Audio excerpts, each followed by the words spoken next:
Hello and welcome to my second video, the Brockwell Lane video about my locomotives. I'm just showing you this first bit of footage because this is my first model I've done. I shot this in 1994 on a trip to Fort William. This is 08630, which is a locomotive I chose to model. Rather scruffy blue condition, even as late as 1994. That's what my model is based on, so here's my model.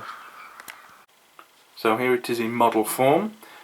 This is a Hornby model. I chose the Hornby model over the Bachmann one because I think it got slightly finer details on it, particularly the coupling rods are finer. I quite like the running qualities as well, a little bit noisy sometimes, but not bad. This is a complete repaint actually. It was Intercity. I got it for a good price, so decided to use that as a basis. It's you see it's rather scruffy and almost like a patchwork on the side with all those doors and things.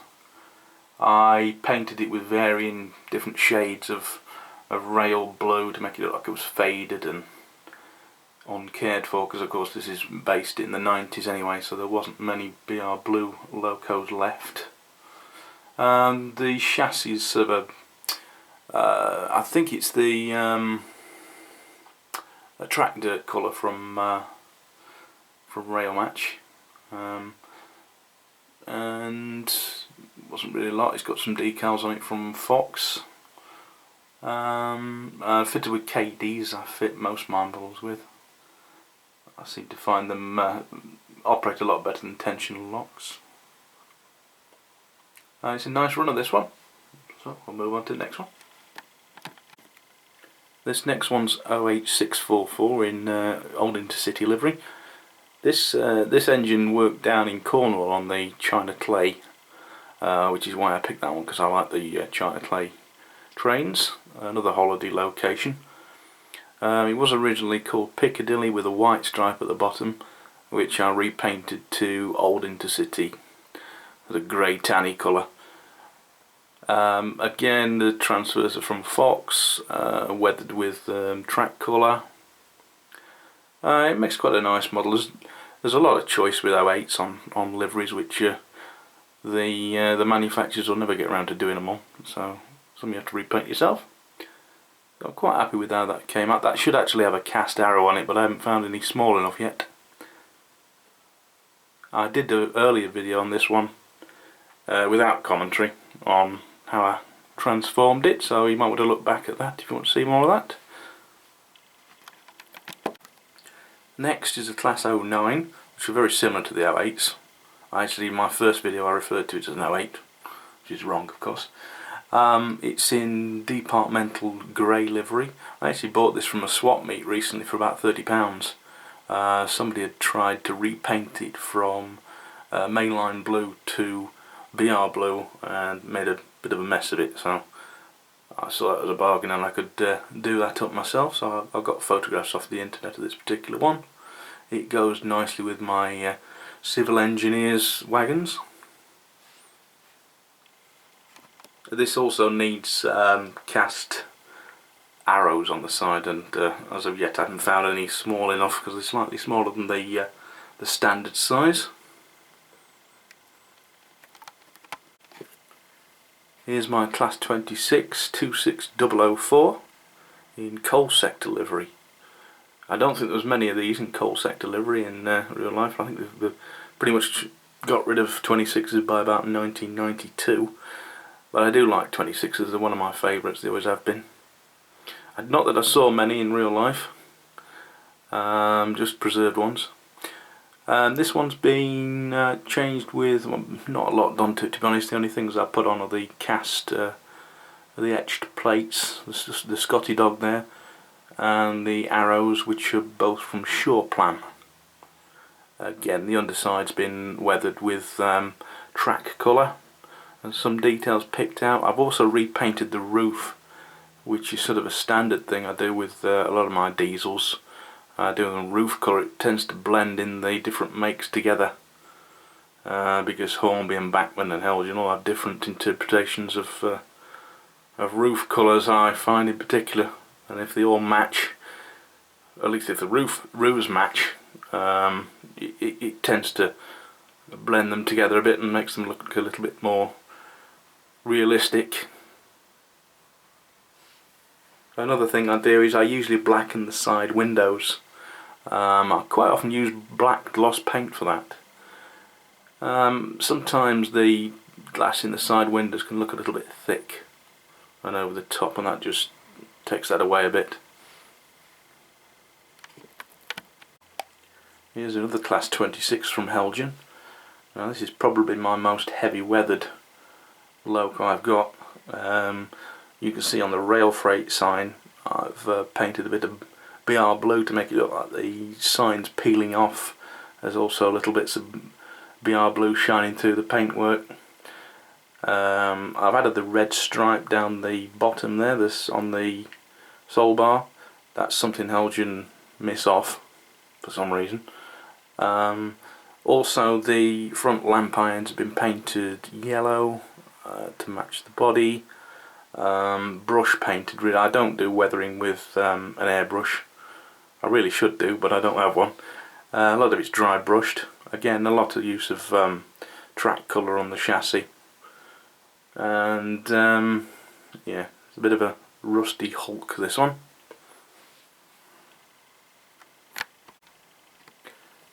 Here's a Class 31, which I named John H. Carlos VC, which is an impressive nameplate. It's got a little plaque underneath with a battleship on it, another plaque above.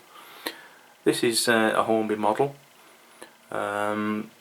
Now this one, you might have read in the press that they have problems with the chassis on these breaking.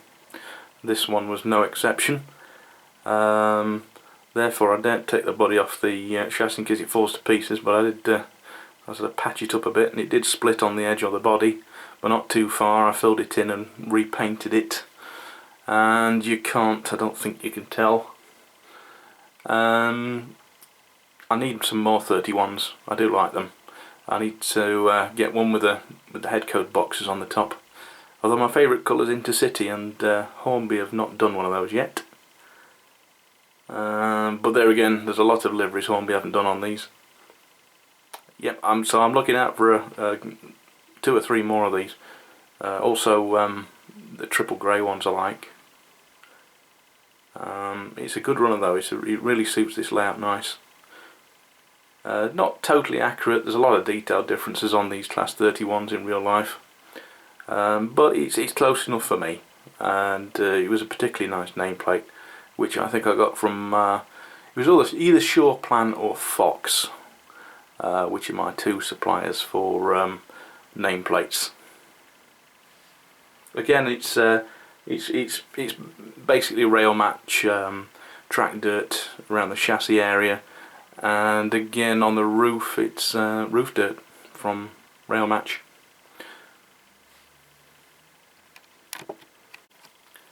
Now here's a recent addition to my fleet, which is Class 33-2. Which is one of the narrow body ones. This is from Heljan as well. I do like this. This is an excellent runner. It's about the best running thing I've got. I'm going to have to get a few more 33s, I think. I never really actually saw them in real life. It was too far south for me, but I do like them. This one again, I've painted the roof with rail match roof colour. The side windows I've painted gloss black to take away some of the thick glass. Picked out the orange jumper cables. Painted the lamp irons, which were moulded in black to yellow to match the front. And again, the underside has been painted with track dirt, which looks quite subtle actually on this one. It's a reasonably well kept machine. Class 37s. The most models I've got are Class 37s, to be honest, and virtually all of them are based on one week I had in Fort William in 1994, when there was a lot of 37s up there for that week. It was the centenary, I think, of the opening of the line. One of which I saw there was this one, which was 37025 Inverness T.M.D. I think it was a recent repaint from Dutch livery into this retro scheme, and you can see by that BR arrow the people painting it got it completely wrong. It's far too stretched, but that's how it was in real life, so this model's a good representation of that. And it was a limited edition from Rails in Sheffield, which is only just down the road from me really. I've not done a lot to this because when I saw it in 1994 it was pretty clean anyway. So that's a lovely model. 37088. It is Clydesdale. This is another one I saw in Fort William, which was actually running on the Royal Scotsman that particular week I was there. This wasn't an easy one to do really, because I had to change the doors on the front of this model. The standard Dutch outside boxed 37 that they did, I can't remember the number, exactly what it was, but it had welded doors, so I had to scratch build some doors for the front and move the high intensity light on the front as well, which means that doesn't work anymore, but at least it's accurate for this particular one. It's also unusual about this one in Dutch is it's got red nameplates. They usually had black at this time, don't know why it did, but it did when I saw it as well. Again, it's only lightly weathered. I don't tend to do heavily weathered locomotives apart from that 126 I've got. And again, this is a nice running loco. They're getting more difficult to find as well on the second-hand market, these Dutch ones. Here's another Class 37 in Dutch livery, this time with centre head codes. This is 37175. This is a bit of a celebrity engine as well to anybody in Scotland. It was up there for ages, and I think at one time the real engine was fitted with self-steering bogies. This is one of my favourite engines I've done. It involved swapping the noses because this was the standard Civil Engineers outside box one, similar to the last one you saw. But I needed centre head codes. Now these Class 37's noses do come off. They're separately moulded, so you can in theory swap them for anything else. It's not completely accurate because then you have to move the horns on the roof. Because of course these centre head code ones had horns on the roof, whereas the split head code box versions had them actually in the nose. So I had to do a bit of chopping around on the roof on this one. It's still technically not perfect because it has some rivets and ridges on the roof which it shouldn't have, but I wasn't going to go about filing those off. There's also some details on the front end of this one which was a little bit unusual with 37s. It has two lamp brackets on, which were added I think from the Shore Plan range. There's also, now I've never really known what they are on the front of a 37. Are they, I think they're head code brackets or something like that. It has those on the front, and then there's also an old lamp bracket in the middle of the front, just above the marker lights, which you can see, which I added as well, which made the front of this engine a bit cluttered. I've also put, as an experiment, Hornby Class 31 buffers on it, as they seem a little bit better, and actually I might include that on the rest of my fleet because they do look better and they work better as well. The Bachmann 37 buffers are a bit delicate and a bit coarse, I find, so I think that works nicely. Again, it's got the Scotty Dog plaque on from Shore Plan. And it's only lightly weathered to match the rest of my locomotives. Again, this is one I saw in Fort William in 1994. It was double heading with the next locomotive when I saw it on the steel train, which is our Willie. And again, in the 1990s, BR decided to repaint this locomotive back into BR blue. So this is again a retro repaint. 37275. It was. It also had this orange contrail stripe on the top, which I had to add because this was a standard model from Bachmann, but more in the 1980s, 1970s era. I also had to add the high intensity headlight as well because it didn't have that on. It was actually the sound equipped one, this one, which I bought on eBay thinking somebody had taken that out. I didn't run it for months and then I realised that it got sound in it as well, which was an added bonus I suppose, but I've since taken that out because as I've said in my previous videos, I'm not currently DCC. But that's a nice model, and unusually it's still got the frost shields on the side.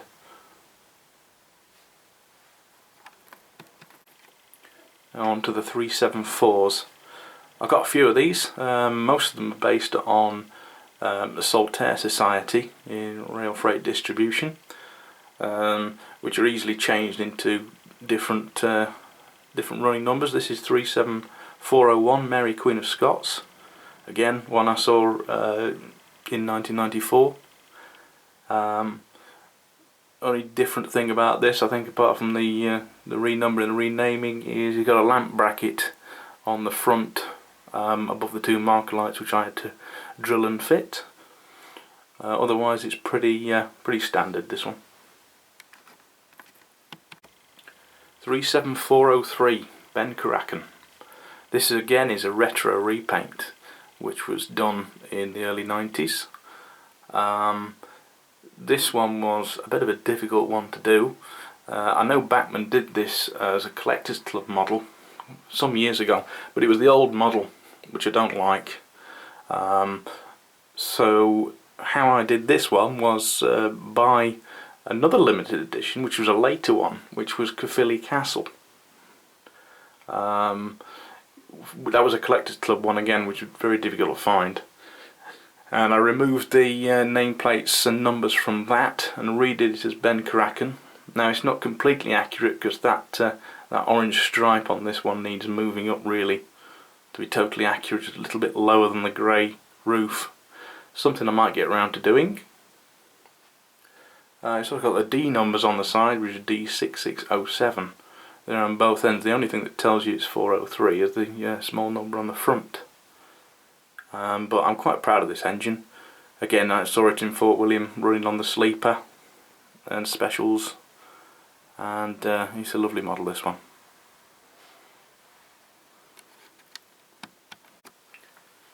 Here's 37409 Loco. Now this is again 1994 era, just at the time when they were actually removing the logos off the side. I think it's just before they were changing to Transrail and Mainline and Loadhaul, etc. Before they'd actually designed the logos. So a lot of engines around that time were coming out of the works without any logo on the side at all. And it's a bit difficult to do in model form because nobody's done one without, and the logos are not easy to get off. It took a long time for me to scrape and scratch it off and then repair any damage underneath that I'd done. But this is again another engine I saw that year in Scotland. I actually saw it involved in a little bit of an accident as well when it came into Fort William Station with the sleeper coaches, and it was just running round and the sleeper coaches decided to run away into the side of it, which put a nasty scrape down the side. So that was quite memorable. One of the other locomotives that was there at the moment is the next one, which is very similar to this. This is sister engine 37410, which is aluminium 100. Again, this has got no logos on because this was a very recent repaint when I saw it. This was based on the same model again. I think it was Saltaire Society. A lot of scraping off of the decals on the side to do this one. I'm not sure how long these locos lasted without any logos on the side, because pretty soon afterwards from the photographs I've seen they got Transrail logos. But this was the engine that had to come to the rescue of Loco when it got trapped by the coaches. This was started up on the shed and ordered down to Fort William Station to drag the coaches out. These things I've got on film, by the way, which I might be putting on at some point on YouTube. So Murray Morrison, and this is similar again with the difference of the logos on the side were very faded when I saw it. So Fox Transfers do these pinky yellowy transfers for models, which I think look great on this, because I've more heavily weathered this one to match the condition I saw it in. Otherwise, based on the same model. 37425, not one I saw in Scotland at all. In fact, this was based closer to home at Buxton, working on the stone quarry trains. Now on one side of this it says Concrete Bob, on the other side it says Sir Robert McAlpine, which is accurate. He's got construction logos on this one. There wasn't many 374s with those, I don't think, which is why I chose to model this one. Otherwise, again, based around that same Saltaire Society model. This is my only Class 47 at the moment. I desperately need some more. Now I've chosen to go with Heljan for my 47s because they're my favourites. For some reason I don't like the front of the Bachmann one. I think the marker lights are too close together. I know this is not without problems as well, it's far too wide, but on my layout you'd never view it from the angles that matter, and they're good runners and you can pick them up fairly cheaply, and they did a good range of liveries as well, Heljan. And this is my favourite livery, I think, probably the Dutch livery. I've got a number of locomotives in this colour, and it's a good runner, this one again. Class 50, my only one, Defiance, which was a limited edition from one of the magazines. I think it might have been Rail Exclusive that did this. This really is lovely. I do like this one. Never saw it in real life. It was not in this livery for very long. Used to work on the China clay trains, I believe. I've not kept this as original. I've weathered the underside of it and the roof, and also repainted the jumper cables on the front a more attractive orange, a lighter colour, because the Hornby ones are very dark, sort of browny orange. Very proud of this engine. It runs very well, it looks good, and I'm going to have to get some more 50s, I think.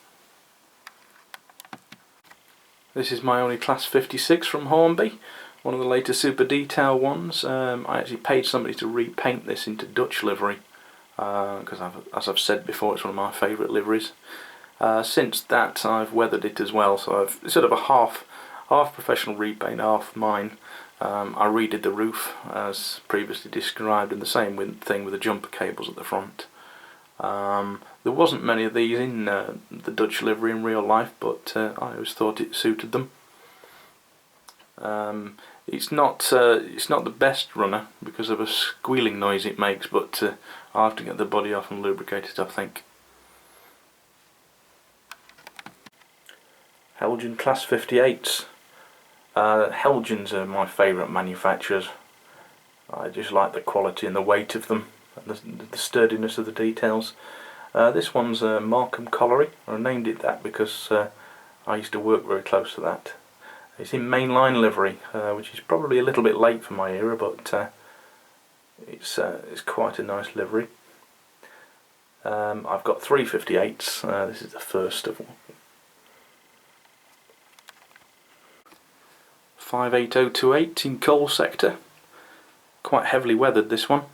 I actually bought it weathered and toned it down a bit myself. It looks nice. They did get very dirty, these engines. I never really liked 58s in when they were around, but in model form I do like them. And here's the third one, which is 58049 Littleton Colliery in the early red stripe livery.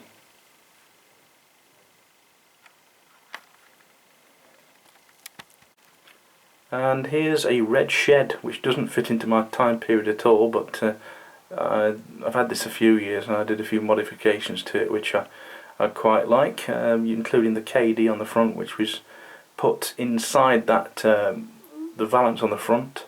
I've also painted the headlights red and a silvery yellow colour on the front.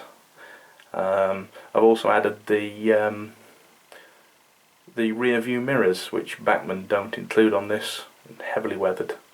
I don't think I'll be getting any more EWS stuff, but I do like this one. I do have a few DMUs which I'll have to feature in a different video because my battery's about gone now. So I'll say thank you for watching and see you next time.